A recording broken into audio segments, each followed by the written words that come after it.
Hope. Do you remember being a kid, waiting for Christmas morning, and hoping for a particular gift? The anticipation felt endless, the hope so alive you could almost touch it. But as we grow older, that wonder fades. We learn to temper our expectations, to hedge against disappointment, because life doesn't always deliver what we're hoping for.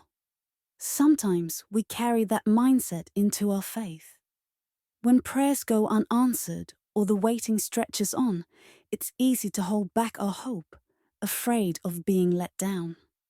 The Israelites knew that feeling.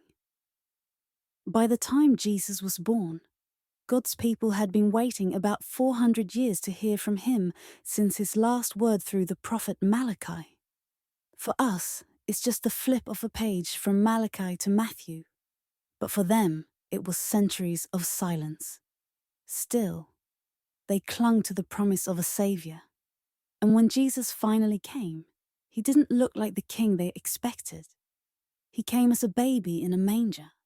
God kept his promise, but in a way no one anticipated. God often works in our lives that way too. He always has something better in mind than what we're hoping for. What are you hoping for this Christmas? It's probably not something wrapped under the tree. Maybe it's healing, provision, or reconciliation.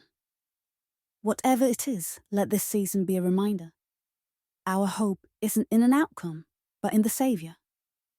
When you place your hope in Jesus, you can be like a kid again. Go ahead and hope. Hope fully and without reserve.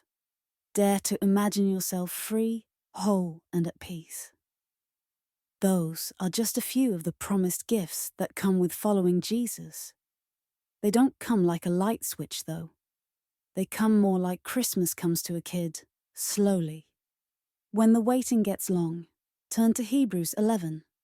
Faith is confidence in what we hope for, an assurance about what we do not see. Like the Israelites waiting for Jesus, you might not see it fully yet, but God always fulfills his promises, and he always works for our good. Prayer. God of hope, light our hearts with the promise of your presence. Help us to have faith while we wait, trusting you to fulfill your word to us.